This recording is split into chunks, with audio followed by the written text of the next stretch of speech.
अब CSS Max विड्थको बारेमा हेरौँ है त। CSS म्याक्सिमम विड्थले चाहिँ कसरी काम गर्छ र यो किन चाहिन्छ यो कुरा पनि अहिले हामी हेर्छौँ। सबभन्दा पहिला म एउटा CSS म्याक्स विड्थ भनेर चाहिँ नाम दिन्छु र एउटा HTML फाइल बनाउँछु। त्यसपछि मैले सर्टकट कोड लिएँ र डकुमेन्टको ठाउँमा चाहिँ हामीले CSS म्याक्स विड्थ भनेर मैले लेख्थेँ होइन यसको डकुमेन्ट टाइटलमा।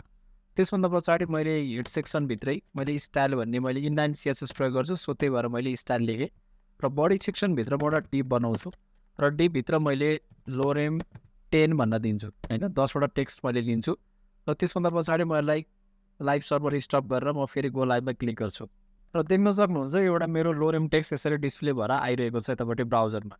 अब म के गर्छु भन्दाखेरि यो स्टाइलभित्र यो डिपलाई म केही स्टाइल दिन्छु, एउटा क्लासै बनाउँछु, फर्स्ट डिप भन्न म क्लासको नाम राख्छु र त्यसभन्दा पछाडि मैले विड्थ दिन्छु 500 पिक्सल होइन 500 पिक्सल विड्थ दिन्छु र म फेरि ब्राउजरमा गएर हेर्छु अहिले केही पनि डिफ्रेन्सियस आएको छैन। यसको लागि म एउटा बोर्डर पनि डिफाइन गर्छु र बोर्डर भनेको चाहिँ 1 पिक्सल सोलिड मैले ग्रिन भनेर ग्रे अथवा ग्रिन कुनै मैले एउटा बोर्डर प्रोभाइड गरेँ। ग्रे भन्दा पनि म अहिले ग्रिन भनेर राखिदिन्छु होइन र ग्रिन भनेर राख्छु। त्यसपछि मैले यो क्लासलाई युज गर्नु पऱ्यो, so dip class equals to first dip भन्ने भयो र यहाँ गएर हेऱ्यो भने एउटा बोर्डर 1 पिक्सलको यति बोर्डर आइसकेको छ।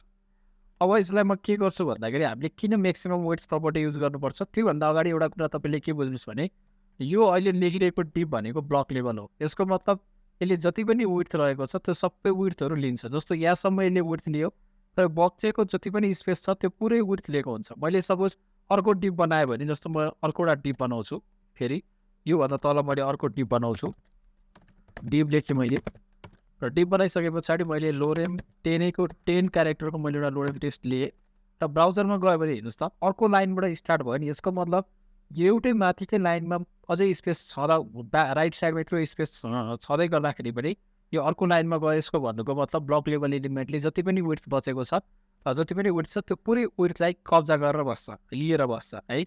अब त्यसलाई म्यानेज गर्नको लागि हामीले के गर्न सक्छौँ भने एउटा मार्जिन प्रपर्टी हामी युज गरौँ पहिला।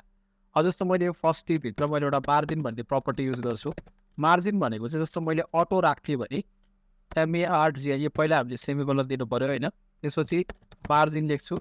मार्जिन सपोज मैले अटो राखेँ भने अब यो के हुन्छ भने मार्जिन अटो गर्ने बित्तिकै हाम्रो डिप चाहिँ सेन्टरमा जान्छ। सेन्टरमा गइसकेपछि लेफ्ट साइडबाट र राइट साइडबाट इक्वल स्पेस चाहिँ लिइरहेको हुन्छ। अब के गर्छु भन्दाखेरि सपोज गर्नुहोस् अब यसमा एउटा प्रब्लम के हुन्छ भने हेर्नुहोस् है, मैले यो तलको डिपलाई पहिला एकछिनको लागि यो कमेन्टमै राखिदिन्छु। अहिले म यो तल्लो डिप राख्दिनँ, म तल्लो डिपलाई कमेन्टमै राख्छु कन्ट्रोल केसी गरेर। यो जुन स्पेस छ लेफ्ट र राइट साइडमा इक्वल्ली के गरेको छ डिभाइड गर्यो। सपोज गर्नुहोस् मैले स्क्रिनलाई सानो बनाएँ, अब सानो बनाएपछि हेर्नुहोस् है स्क्रिनको साइज जब सानो बनाउँदै जाँदाखेरि यो मेरो होल टेक्स्ट आइरहेको छैन। हेर्नुहोस् त यति मात्रै आएको छ नि, योभन्दा त्यो स्क्रिन यो जब सानो बन्दै गयो मेरो बाँकी टेक्स्ट आइरहेको छैन, यहाँसम्मको आयो। अब अझ यो केही टेक्स्ट एड गरेर हेरौँ होइन, अझ मेरो लामो टेक्स्ट हुनसक्छ। यहाँ अझै म लोरेम केही थप्छु, लोरेम टेक्स्ट LOREM लोरेम मैले 7 भनेर लेखेँ होइन, अझै मेरो लोरेम टेक्स्ट थप्यो। थपेपछि हेर्नुहोस् है यो डिप यसरी सेन्टरमा बस्दा यसरी यो सेन्टरमा यसरी आइरहेको छ। जब मैले यसलाई सानो बनाउँछु हेर्नुहोस् है, यो ब्राउजरलाई जब मैले सानो बनाउँछु सानो बन्दैछ, यसरी बन्दैछ, यहाँसम्म आयो 500 भनेर यसरी आइरहेको छ, यतिसम्म आइरहेको छ होइन। अब यो यतापट्टि हेर्नुभयो भने राम्रोसँग हेर्नुभयो भने यो जुन हाम्रो बोर्डरको साइज छ बोर्डर चाहिँ कट्टिसकेको छ क्या यतापट्टि। हेर्नुहोस् त यो रेस्पोन्सिभ भएन नि, हो कि होइन, यो बोर्डर कट्टिरहेको छ।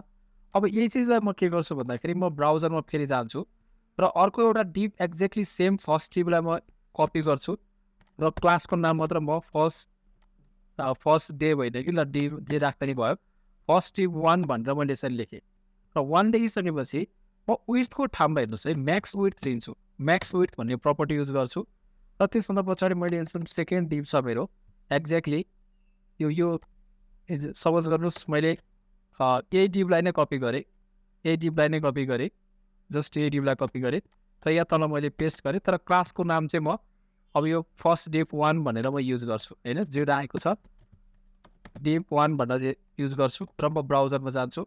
मेरो दुईवटा डिप आइसकेको छ यसरी। अब हेर्नुहोस् एउटामा मैले दोस्रोमा मैले म्याक्सिमम विड्थ लिएको छु र फर्स्टकोमा मैले दिएको छैन। अब सपोज गर्नुहोस् मैले स्मल गर्छु, स्मल गर्दाखेरि हेर्नुहोस् डिफ्रेन्स तपाईँले देखिसक्नुभयो कि दोस्रोमा चाहिँ म्याक्सिमम विड्थ गर्दाखेरि हाम्रो बोर्डर पनि कटिएको छैन, यसको मतलब हाम्रो रेस्पोन्सिभ पनि भइरहेको छ। सो के हुन्छ, डिभाइसको विड्थ बढ्दै गयो, साइज यसरी बढ्दै जान्छ। जब यो सानो हुन्छ, सानो हुँदाखेरि के हुन्छ, टेक्स्ट पनि त्यही साइजमा छ र यो बोर्डर पनि के भएको छ, कटिएको छैन। यसरी चाहिँ हामीले म्याक्सिमम विड्थको प्रयोग गर्न सक्छौँ। केही कन्फ्युजन भयो भने कमेन्ट सेक्सनमा कमेन्ट राख्नुहोला, म त्यसको रिप्लाई दिनेछु। धन्यवाद।